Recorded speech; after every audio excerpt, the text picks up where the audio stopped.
Bong Joon-ho est un réalisateur coréen qui, au début des années 2000, s'est fait remarquer dans son pays par un court-métrage qui a eu un franc succès dans un certain nombre de festivals. Et il est amené à réaliser son premier long qui s'appelle Barking Dog Never Bites, qui, contrairement à ses attentes, est un peu ignoré et n'a pas la réception à laquelle il aurait pu s'attendre. C'est quelqu'un qui a toujours été cinéphile et qui décide pour son deuxième long métrage de s'attaquer au genre du polar en pensant que ce sera peut-être un petit peu mieux reçu. Il est fanatique d'un certain nombre de policiers américains, mais aussi du cinéma de Chabrol. Et il décide de s'inspirer d'un sujet qui est très important en Corée, à savoir une série de meurtres qui a eu lieu durant les années 80 et qui a notamment inspiré une pièce de théâtre qui a eu un très grand succès à l'époque. Donc il a vu cette pièce, elle l'inspire lui-même, et il décide donc d'écrire son propre scénario sur le sujet. Le fait divers est donc le suivant. Entre 1986 et 1991, il y a eu une série de 10 meurtres autour de la ville de Hwasong, et sur des victimes très variées qui vont de 14 à 71 ans, et le coupable n'a jamais été retrouvé. C'est donc une histoire qui a été assez traumatisante. La Corée, à l'époque, essaye de masquer un petit peu cette triste actualité, puisqu'elle est occupée à préparer notamment les Jeux asiatiques en 86 et surtout les Jeux olympiques d'été en 88. Et on essaiera un petit peu de ne pas trop ébruiter cette affaire. Il va donc se mettre un peu en quête de ce qui s'est réellement passé et va refaire d'une certaine façon, donc on est 15 ans après, sa propre enquête pour se renseigner et se documenter le plus possible sur le sujet. Et très vite, ça va devenir un travail assez obsessionnel puisque en se documentant, il va avoir accès à de très nombreuses archives, y compris des archives qui n'ont pas été rendues publiques, qui n'étaient pas accessibles aux journalistes. Et ça devient un travail qui commence à l'obséder, puisque non seulement il travaille sur une affaire ancienne, mais aussi sur une affaire irrésolue, et en collectant tous les indices, et notamment en retrouvant des policiers qui ont travaillé à l'époque sur l'affaire, il devient lui-même partie prenante de cette histoire. Il accumule de très nombreuses données et il fait 6 mois d'enquête, au terme desquels il a un très grand carnet avec toutes les notes possibles, et il entre dans une forme un peu de paranoïa où il se rend compte que les gens auxquels il parle peuvent être eux-mêmes des suspects, et se met un peu dans la peau de tous ces enquêteurs. Seulement, au bout d'un moment, dans son processus d'écriture, il est bloqué un peu comme l'ont été ces enquêteurs, à savoir que sans coupable et sans résolution de l'enquête, il n'arrive pas à véritablement trouver l'angle qui puisse être satisfaisant pour écrire un film policier. À la même époque, un ami critique lui offre le roman graphique, la bande dessinée qui s'appelle From Hell, d'Alan Moore et d'Eddie Campbell, et qui revient sur la série de meurtres attribuée à Jack l'Éventreur. Et il trouve l'œuvre tout à fait passionnante parce que, notamment, justement, puisqu'on est sur le même sujet, à savoir un meurtre sans résolution, les auteurs et le dessinateur ont décidé de s'intéresser particulièrement au contexte, à savoir ce quartier de Whitechapel de Londres à la fin du XIXe siècle, et font une sorte de véritable enquête sur toute cette période très particulière, les différentes classes sociales qui cohabitent, etc. Et c'est quelque chose qui va débloquer le processus d'écriture du réalisateur. Et à partir de là, il trouve ce qui l'intéresse, à savoir de parler d'une époque. Et c'est cette époque des années 80. Alors il faut la recontextualiser un petit peu. En 1972, le général Park instaure l'état d'urgence en Corée et met en place un régime militaire qui s'apparente beaucoup à une dictature, avec la répression des opposants, avec une censure très active. Il est lui-même assassiné en 1979 et on s'attend à ce que ce soit la fin de ce régime-là, mais en réalité, il va se poursuivre jusqu'en 1988. Et là, l'instauration de la 6e République, mais il va falloir encore attendre une bonne décennie pour qu'on ait réellement un président élu démocratiquement et que la Corée du Sud ressemble à celle qu'on connaît davantage aujourd'hui. C'est donc dans cette fin des années 90, début des années 2000, que justement Bong Joon-ho commence sa carrière et il jouit d'une liberté qu'il n'a pas connue étant adolescent. Et c'est quelque chose qui l'a un peu marqué, notamment dans son rapport à la culture, qui était assez muselé. Et il est intéressé à l'idée d'aborder justement cette période-là, et il décide d'en faire un des angles d'attaque de son scénario.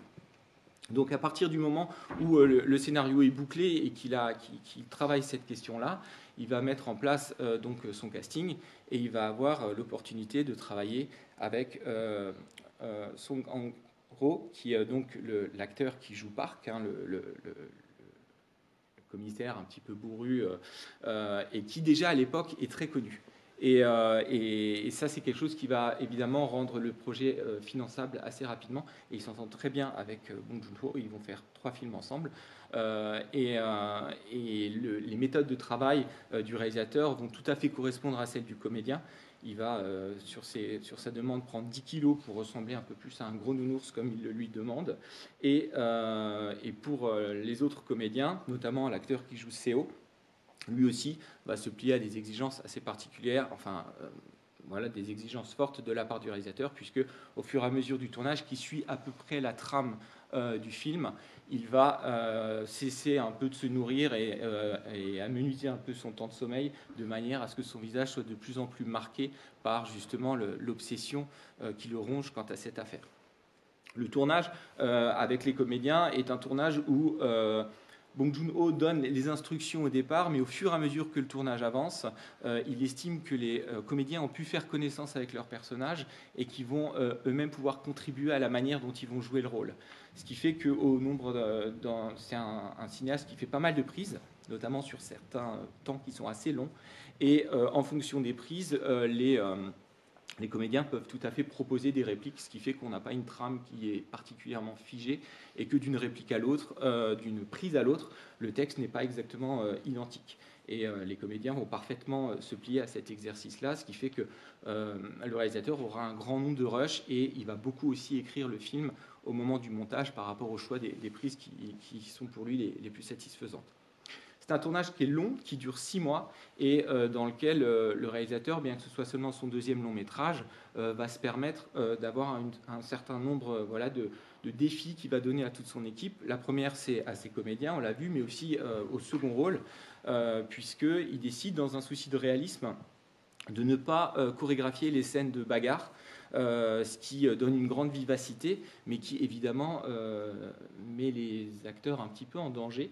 Hein, il y a certaines scènes, notamment la scène où ils se battent dans le bar avec la planche cloutée, où il y a certains figurants qui vont passer un petit moment à l'hôpital pour se reposer après, parce qu'il y a des coups qui sont donnés de manière tellement réaliste qui font réellement mal en réalité.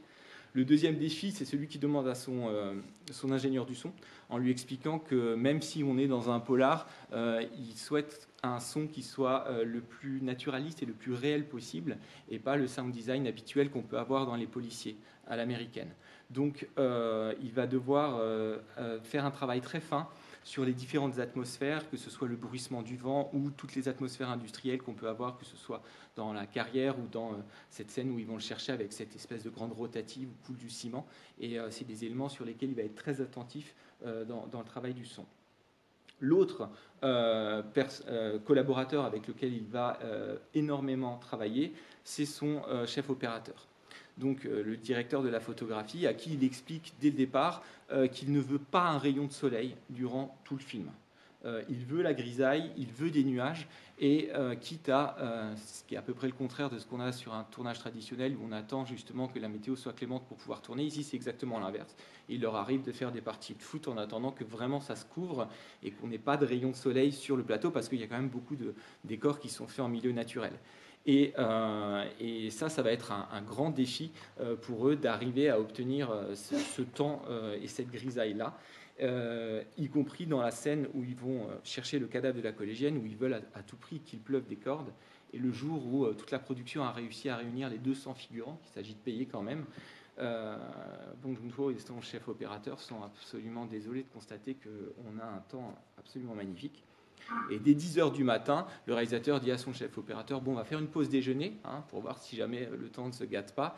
Et comme ce n'est pas le cas, il se planque dans un restaurant et il laisse la journée passer de manière à ce qu'on doive la recommander. Donc le producteur qui est un petit peu fâché les laisse quand même faire et il leur donnera de très bonnes conditions de tournage. Pour les décors, d'ailleurs, ils voulaient retourner dans la ville de Wrocław et en fait, ils n'ont pas. Elle s'est tellement modifiée sur les 15 années, très urbanisée, qu'ils n'ont pas pu retrouver cette ambiance très campagnarde de ce qu'elle était durant les années 80. Et donc, ils vont reculer un peu plus loin dans la campagne pour retrouver cette atmosphère. Donc, les derniers jours de tournage sont les plus éprouvants. Hein. Ils tournent la dernière scène, celle avant l'épilogue, où ils sont censés tourner pendant 2-3 jours sous la pluie. Et en réalité, ça va se transformer en un tournage qui va durer une dizaine de jours. On est au mois de janvier. Et donc, les comédiens ont sous leurs costumes des costumes de plongée, en fait, pour essayer de tenir un petit peu par rapport au froid. Et il fait tellement froid que quand la pluie artificielle tombe au sol, tout gèle instantanément, ce qui fait que tout se transforme en patinoire et entre chaque prise, ils doivent passer avec des chalumeaux pour essayer de faire fondre et garder un plateau qui soit sur lequel on puisse encore jouer. Donc c'est un moment qui est vraiment éprouvant et qui se voit évidemment aussi sur la tête et l'aspect physique des comédiens. Le tournage néanmoins se déroule parfaitement et dans de très bonnes conditions et le film donc sort en 2003 en Corée. C'est un immense succès. Et qui est le plus grand succès du cinéma coréen et qui sera battu par le film suivant d'ailleurs de Bong Joon-ho qui est The Host avec le même comédien d'ailleurs. Et il sort aussi à l'international et ça va être le début vraiment de la carrière de Bong Joon-ho voilà, dans d'autres pays que la Corée, même si en France par exemple c'est une sortie qui est assez minimale, hein. On est sur 35 copies, à peu près 60 000 spectateurs, mais la critique vraiment va tout à fait saluer l'arrivée de ce cinéaste qui promet à une grande carrière qu'il a effectivement eu hein, jusqu'à son dernier film en date qui est Parasite, qui date de 2019 et pour lequel il a eu à peu près tous les prix imaginables, que ce soit l'Oscar ou la Palme d'Or. Le film donc lui permet de se faire connaître et va aussi remporter d'ailleurs le Grand Prix du festival du film policier de Cognac. Et là aussi, c'est une reconnaissance à l'intérieur de ce genre. Donc là, on est en 2003. Et en 2019, on fait un test ADN à un prisonnier en Corée, qui est prisonnier à perpétuité pour le viol et le meurtre de sa belle-sœur. Et il s'avère que les données ADN correspondent à celles prélevées sur les scènes de crime. Et il avoue donc tous les meurtres, il en rajoute même 4 d'ailleurs. Et donc là, on est 30 ans après les faits et il y a prescription et il ne sera jamais jugé pour ces meurtres-là, mais en tout cas, l'affaire est résolue et de toute façon, il n'est pas question qu'il sorte de prison. Mais en tout cas, bien après, il y a eu un sursaut auquel personne ne s'attendait et l'affaire a fini par être résolue. Mais il faut bien comprendre qu'au moment où Bong Joon-ho écrit et filme, il aborde une enquête qui n'est pas résolue et c'est quelque chose qui va être évidemment très important dans la manière dont il filme cette histoire. Donc le premier élément qu'on peut évoquer par rapport à ce film dans son contexte, c'est celui des années 90. Donc là, dans les années 90, le serial killer devient vraiment une figure du cinéma. On a eu des grands éclats avec, par exemple, le film de David Fincher, Seven, ou Les Silences des agneaux de Jonathan Demme. Et ce sont des figures qui fonctionnent bien et qui instaurent une sorte de mode avec toute une série de copies. Et on va retrouver cette codification, bien qu'elle va être très rapidement détournée par Bong Joon-ho, qui ne souhaite pas, évidemment, faire simplement un pastiche de ce que pourrait être le cinéma américain par rapport à ces thématiques-là. On retrouve néanmoins la figure du serial killer, on retrouve les enquêtes qui peuvent y avoir par rapport à ça, les tentatives de profiling, et aussi cette idée d'un tandem de flics qui ne s'entendent pas, et qui là renvoie plus à la dimension un peu comique qu'on peut avoir dans le cinéma américain, du type L'arme fatale, avec des personnes forcées de cohabiter et qui n'ont pas du tout les mêmes méthodes, et qui vont évidemment finir par construire une forme de complicité. On retrouve aussi cette codification du polar à travers tous les suspects qu'on nous présente, où on a voilà, une série de facettes de différents éléments de la population et de différents profils psychologiques qui vont permettre évidemment d'avancer dans l'enquête, que ce soit ce personnage d'handicapé à qui évidemment on peut faire dire tout ce qu'on veut et sur lequel finalement on reproduit une monstruosité qui est assez proche de celle que peut faire subir le véritable tueur à ses victimes. Et on va ensuite avoir la figure du pervers, puis ce personnage qui est le suspect parfait, avec ce visage extrêmement mystérieux, et qui, évidemment, va être un défi lancé pour pouvoir ou non correspondre à ce tueur. L'acteur, d'ailleurs, qui jouait ce fameux personnage, celui qui est le plus important jusqu'à la fin, ne savait pas pendant une grande partie du tournage s'il était coupable ou pas. Et il ne cessait de demander au réalisateur, voilà, et il a fini par lui dire: j'ai vraiment besoin de le savoir pour savoir aussi comment je vais jouer ce rôle-là. Et donc il lui a dit à lui: non, tu n'es pas le coupable, mais il ne l'a pas dit aux autres comédiens parce qu'il voulait garder aussi de cette ambivalence, de cette ambiguïté. Bien entendu, l'autre dimension, c'est une dimension historique sur justement l'incompétence de la police à cette période-là, dans ce pays-là. Et c'est quelque chose sur lequel va beaucoup insister Bong Joon-ho. On voit vraiment, et ça c'est un sujet récurrent dans son cinéma, ces personnages principaux sont des personnages qui sont les derniers maillons de la chaîne. Ce sont des gens qui appartiennent à des catégories peu éduquées, qui sont rustres et qui vont être souvent maladroits. Et c'est des personnages qu'on va retrouver dans tout son cinéma, que ce soit The Host ou que ce soit Parasite aussi, où on joue beaucoup justement sur cette dimension-là. Et ce qui l'intéresse, c'est de montrer justement une police totalement inefficace, pas du tout préparée. Le plan séquence initial où on les voit justement systématiquement détruire à peu près toute la scène du crime est vraiment une espèce de déclaration sur la manière dont ça va se passer et qui est plutôt à rebours de tout ce qu'on a pu voir dans le cinéma américain et dans les séries par après, type Les Experts, où on a une méticulosité incroyable. Ici, au contraire, on voit quelque chose qui ne fonctionne pas. Et le fait d'ailleurs d'avoir dès le début du film ce jeu de mimétisme avec l'enfant, vous montre bien la manière dont on considère ce flic. Ce flic mimé par un enfant est lui-même comme un enfant face à cette affaire. Elle est trop grande pour lui. Il n'est pas prêt, il n'est pas armé pour affronter tous ces enjeux-là. Et dans le premier plan séquence, on voit aussi ces enfants qui courent et qui jouent et qui sabotent eux aussi la scène du crime. Et cette thématique de l'enfance renvoie évidemment à l'impréparation de tous les acteurs de cette affaire-là. La maladresse, elle renvoie aussi évidemment à toutes leurs méthodes de falsification de preuves, d'amateurisme et évidemment de violence sur laquelle on reviendra un petit peu plus tard. Ce qui intéresse aussi Bong Joon-ho au moment de ses recherches, c'est le potentiel comique de tout cela. Et c'est un cinéaste, et c'est une des particularités de son cinéma, et d'un certain cinéma coréen aussi d'ailleurs, que de mélanger beaucoup les genres, les tonalités, et de créer des effets contrastes qui sont assez permanents. Dès le départ, dès la scène d'ouverture, on a ce jeu entre une dimension très solaire, très belle, et puis ce sous-sol sombre dans lequel on va avoir justement des choses terribles. On a les sous-vêtements avec lesquels justement les enfants jouent, et on va allier des tonalités, des réalités complètement différentes, et qui vont créer quelque chose qui va être extrêmement variable au fur et à mesure du film. On va jouer sur des personnages qui sont typés très différemment. Donc on a ce duo de Cho et Park. Donc Park, l'un des personnages principaux, et puis Cho, celui qui passe son temps à frapper, qui est une espèce de Bruce Lee de bas étage, qui ne sait pas vraiment faire quoi d'autre et qui devient un personnage quasiment cartoonesque par moment, qui peut surgir quasiment à l'horizontale dans le champ pour aller frapper quelqu'un, et on finit par s'y habituer d'une certaine manière. Ce qui évidemment crée aussi une forme d'humour noir assez étrange, puisqu'on voit justement le personnage qui mange avec eux, qui regarde la télé entre deux séances de tabassage, et qui semble s'être un peu accoutumé de cette violence. Il explique d'ailleurs qu'il l'a subi à peu près toute sa vie, et on a justement quelque chose d'assez corrosif qui fait que le rire pose toujours un petit peu question dans justement ce sur quoi on s'amuse. Et ça montre justement des personnages et même une population qui s'est habituée à cette violence, qui s'est habituée à quelque chose de burlesque, mais aussi qui va très souvent du côté de l'humour noir.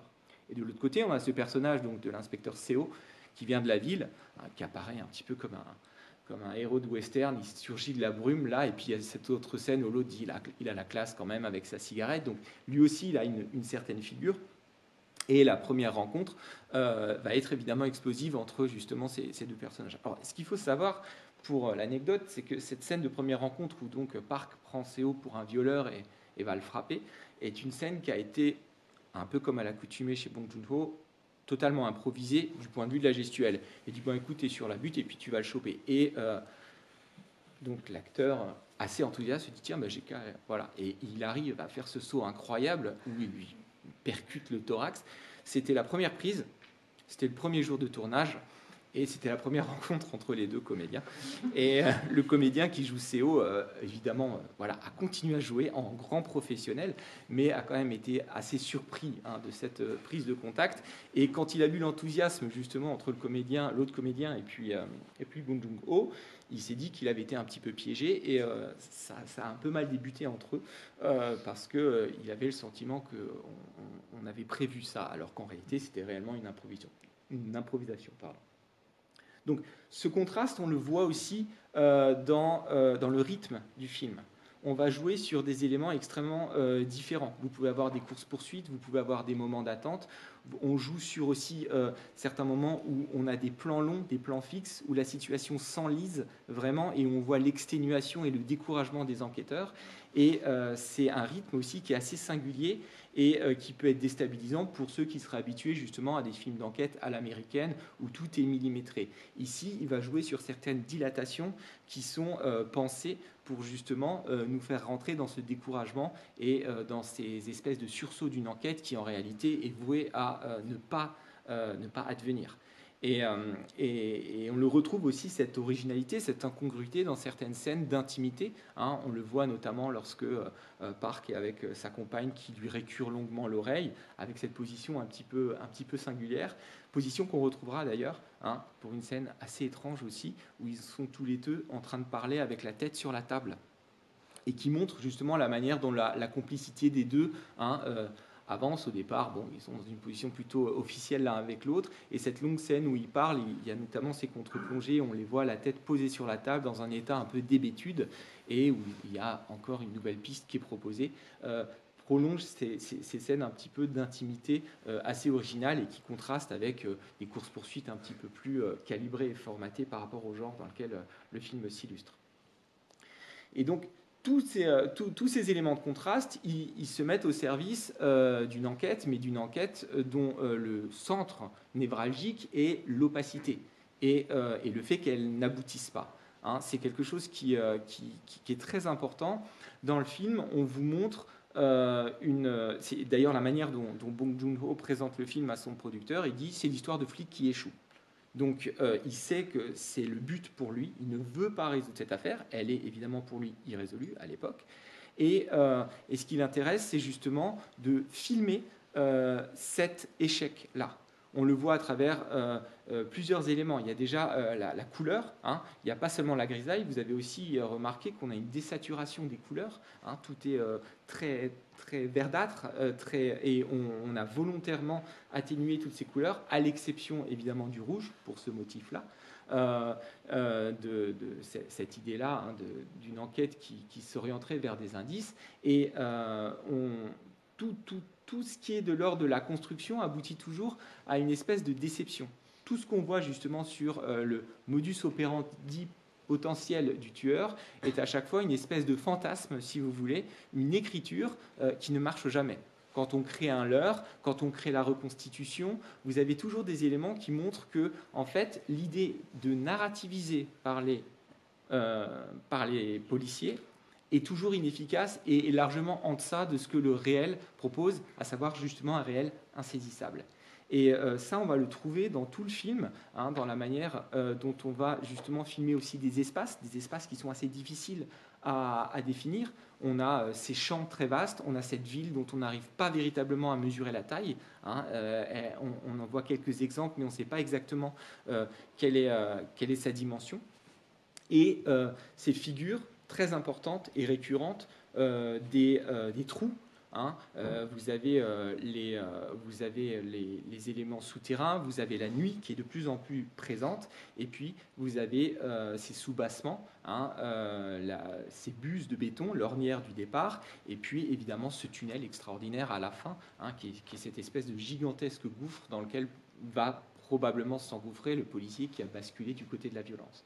Et cet élément d'opacité, on le voit aussi évidemment dans cette scène très brève où justement Cho, ne résistant pas à la violence, va cette fois casser la lampe et la scène finit carrément dans l'obscurité la plus totale, qui est une espèce d'allégorie, si vous voulez, du point où on est l'enquête et du fait que, quelles que soient les méthodes, on n'aboutit à rien, on aboutit au vide. Et toute la mise en scène de Bong Joon-ho va travailler cet élément-là. Mais ce n'est pas parce qu'on est face à quelque chose d'inefficace qu'il va opter pour une mise en scène qui serait, par exemple, caméra à l'épaule, en mode documentaire, pour être le plus réaliste possible.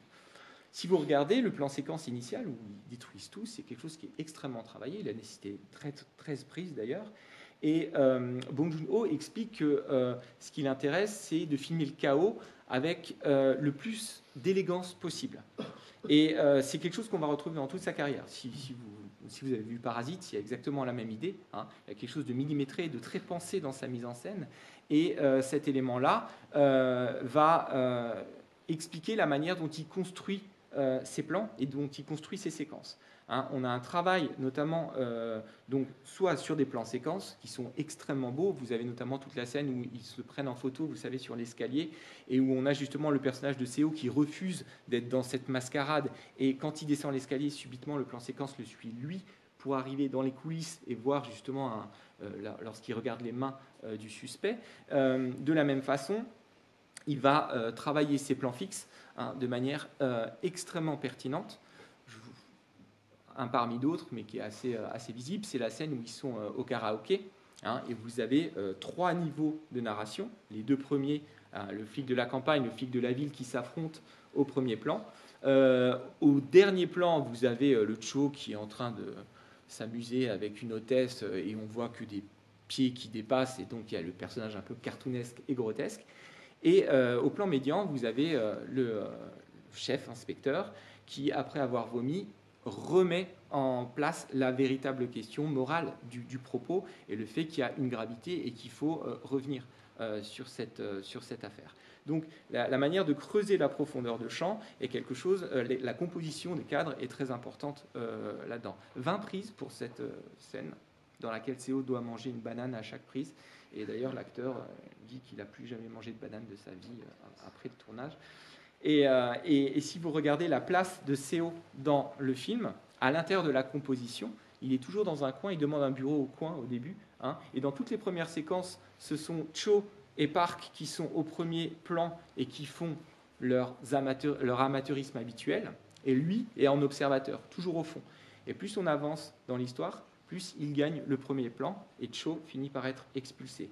Et la place des personnages à l'intérieur du cadre dit aussi cette évolution de manière très nette. Et on a beaucoup de scènes où on a 4-5 personnages, voire beaucoup plus, notamment dans cette très belle scène au ralenti de la reconstitution et tous les personnages qui sont derrière. Et on travaille toujours une espèce de mini-comédie humaine à l'intérieur du cadre. Donc, toute cette mise en scène, évidemment, elle se met au service d'une certaine beauté formelle, qui a tout de suite vraiment marqué la critique internationale, tout en ne cessant d'avouer justement l'incapacité de toutes ces personnes à accéder à quelque chose. Parce que ce qui importe, évidemment, c'est de montrer l'échec, mais c'est aussi de dénoncer le fonctionnement d'une société. En effet, Bong Joon-ho, en parlant des années 80, veut aussi parler évidemment des méthodes policières et de la manière dont, évidemment, on vous montre une société entièrement régie par la violence. Et c'est quelque chose qui est évoqué dès le départ, la falsification des preuves, la manière dont on obtient évidemment des aveux par la torture, etc. En 2019, la même année que la découverte donc, du réel coupable, il y a des commissions d'enquête qui ont abouti et il y a quand même eu 4 suicides durant les enquêtes pour les réels crimes dans les années 80. Et il y a 8 enquêteurs qui ont été condamnés justement pour abus de pouvoir, falsification de preuves, etc. Et le film raconte aussi ça. On voit très nettement une évolution sur la manière dont on passe de méthodes extrêmement brutales à une prise de conscience, même si elle se fait surtout parce que les journalistes ont mis leur nez dans les affaires. on voit évidemment l'évolution à travers ce personnage de Cho, le plus brutal. Parce que ce qu'on dénonce aussi, c'est le recours qu'ils ont à tout le chamanisme et toute la superstition pour évoquer. C'est des histoires qui se sont réellement passées. Ils ont réellement déplacé de 10 mètres la porte du commissariat parce qu'une chamane leur avait dit de le faire, de la même façon qu'on leur avait conseillé d'aller se baigner nus dans la mer pour qu'il n'y ait plus de meurtres, et ils avaient essayé de le faire. Ça n'a pas marché. Et cette superstition, évidemment, elle montre aussi un véritable archaïsme de la police.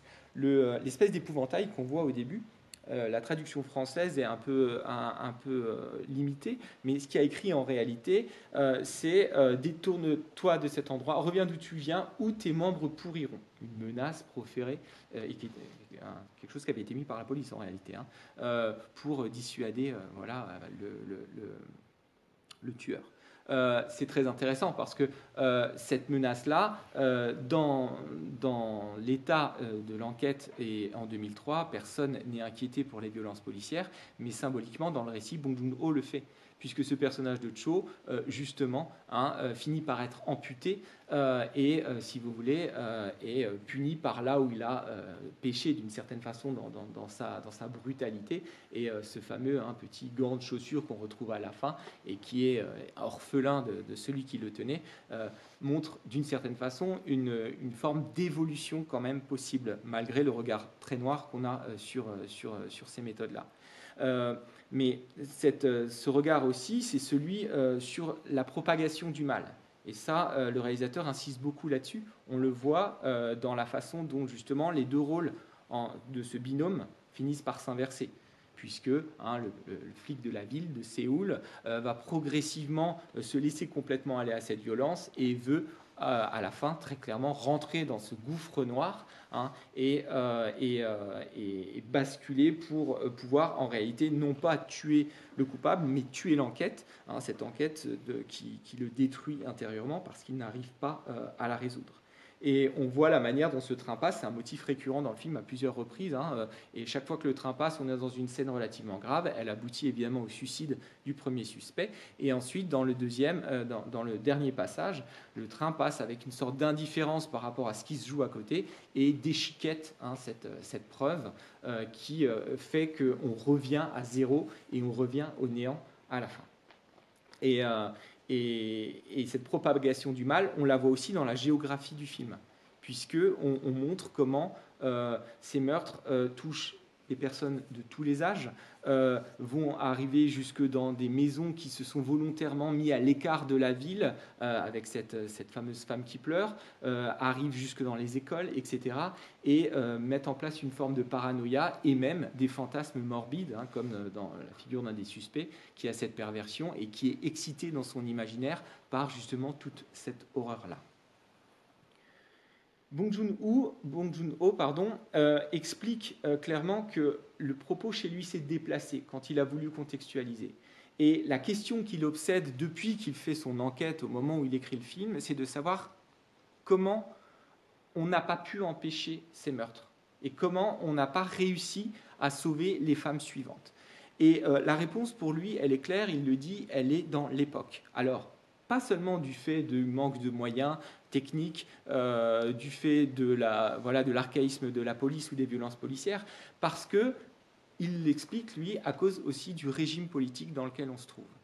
Et c'est vrai qu'on a, si on reparle de cette façon qu'il a de creuser l'image, il creuse aussi son décor avec un arrière-plan qui arrive de manière récurrente sur justement cette dictature.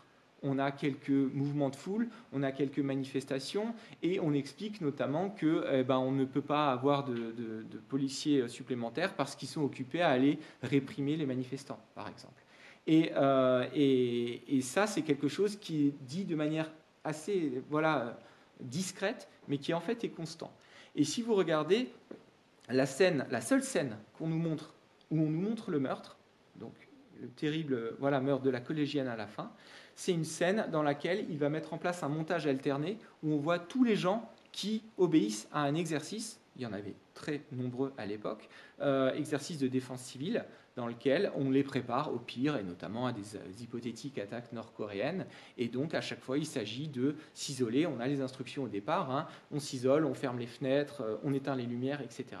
Et au moment même où cette jeune fille est assassinée, tout le monde baisse les volets, éteint les lumières. Comme si justement la paranoïa du régime militaire était aussi responsable parce qu'elle incitait les gens au repli, à la méfiance et au fait de baisser les volets et littéralement de fermer les yeux sur ce qui peut se passer et de ne plus faire corps, de ne plus faire société. Et c'est quelque chose qui est vraiment extrêmement clair pour le réalisateur dans le film et qu'il veut dénoncer. C'est la raison aussi pour laquelle vous avez cet épilogue qui se passe 15 ans plus tard.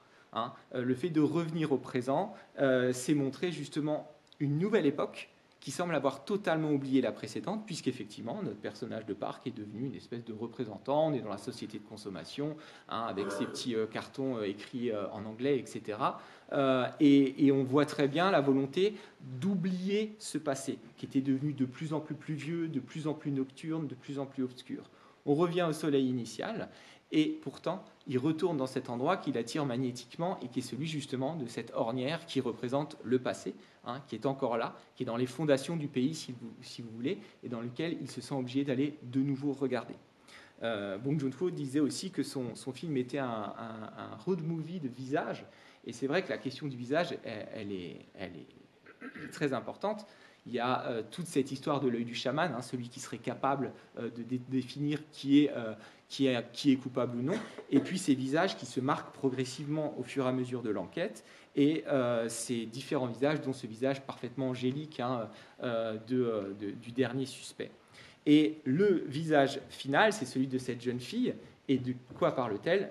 Du visage ordinaire de cet homme, qui est revenu lui-même, hein, et qui serait revenu sur voilà, le lieu de ses méfaits, pour voir comment probablement se souvenir aussi. Et il n'y a rien d'autre que de l'ordinaire. Et bien entendu, ce visage ordinaire reconnecte le présent avec ce passé en disant que c'est quelqu'un qui est encore là et c'est quelqu'un surtout qui ressemble à n'importe qui. Et ça explique le regard caméra final, hein, de l'acteur, assez troublant, et qui a une double fonction. La première, et ça Bong Joon-ho l'a expliqué dans des entretiens, il ne pouvait pas s'empêcher de penser que le tueur allait regarder son film. Et donc ce regard, il est destiné au tueur qui potentiellement pouvait être dans la salle et qui serait regardé droit dans les yeux par le comédien. Le tueur a vu le film, d'ailleurs. On lui a posé la question. Et il a dit qu'il n'avait ressenti aucune émotion particulière devant ce film. Pas plus. Évidemment, il n'allait pas donner davantage. Mais ce qui est très intéressant, c'est que ce regard caméra, il a une autre fonction aussi, qui est celle de regarder les Coréens de 2003 et de les interpeller par rapport à ce passé-là, en leur rappelant d'où ils viennent et ce qu'ils ont peut-être volontairement voulu oublier.